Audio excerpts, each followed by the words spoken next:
Well, if you love travel, it isn't just about the destination, it's about a journey too.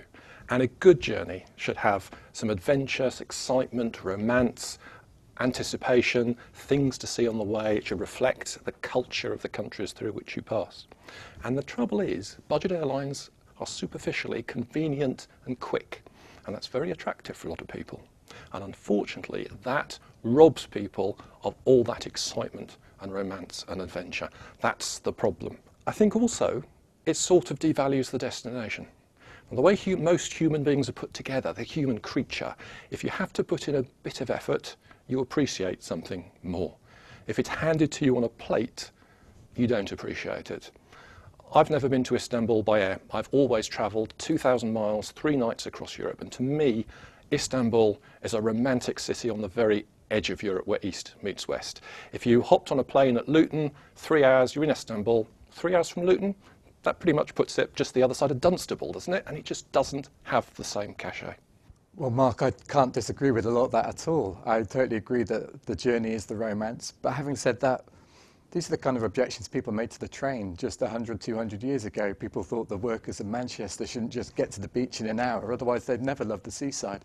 So I think absolutely, if I had the time and the money, I would absolutely love to spend my holidays travelling across Europe by train, pootling across the continent, enjoying every stop, seeing every station. But as it is, the world we live in now, people have a few weeks holiday a year, they don't have the money to spend on a train ticket that might cost many hundreds of pounds to get to such a far-flung destination as Istanbul. I agree, you make the choice, but for most people, it's a week away, and if you can get there for a fraction of the price on Ryanair, that's the choice we have to make.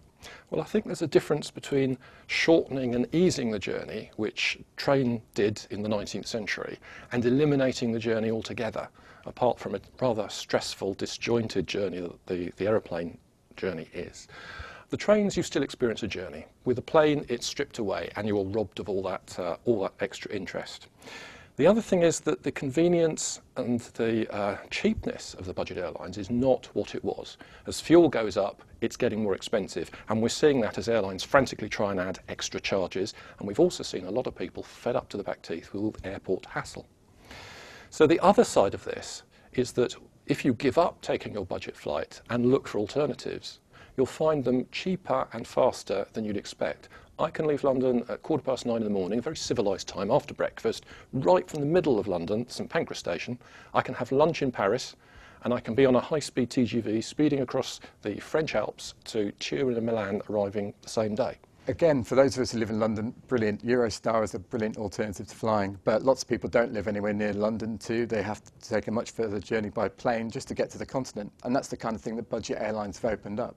Some of the objections you've raised, it's true that Ryanair and co have made flying a much nastier experience on one level, but on the other hand, you still have this thing of the journey. You're still above the clouds. You still can look out the window and see the world around you. The excitement, the romance maybe isn't what it was, but once upon a time flying was the equivalent of a 5-star hotel in the sky. It excluded a huge section of the population from seeing the world around them. Now we all have the chance to find these new places, from Aarhus to Sadar, loads of places whose name we don't know how to pronounce, and that's open to everybody now, and that's really what budget airlines have brought. Well, I think you've hit a good point. There was a time, perhaps, back in the 60s when flying was glamorous. And what I'm told by travellers now is that it's anything but glamorous. In fact, it's almost the other way around. It's now the hoi polloi who are herded along, almost infantilised, treated like children, herded onto airliners and told to sit down, belt up, do what you're told. No, you can't take a bottle of wine because that's not allowed. You have to do this, you have to do that. And it's the more thoughtful person who takes their time and makes a leisurely journey by Eurostar and high-speed train across Europe to their destination and arrives much more relaxed, having seen something at ground level on the way. None of us could disagree that that would be the ideal, but I think, again, I come back to my point, in the world we live in today, that budget airlines have made at least some of that experience, if not all the fun and all the glamour, some of that experience accessible to more people than ever before. And for that, we should thank Michael O'Leary, even if he does make our lives a little bit hellish at the airport. People often say that the train is too slow and too expensive. Well, the trains now go at 200 miles an hour, which isn't too fast to see the countryside. Paris is only 2.25 hours away from London, so it's faster than a lot of people think. And it's also cheaper. Paris, £39, Paris to Turin or Milan from €29. So I think it's important that people look to these alternatives and just say, I'm actually going to have a nicer experience, a more relaxed experience, if you avoid that budget airliner hassle and stay on the ground.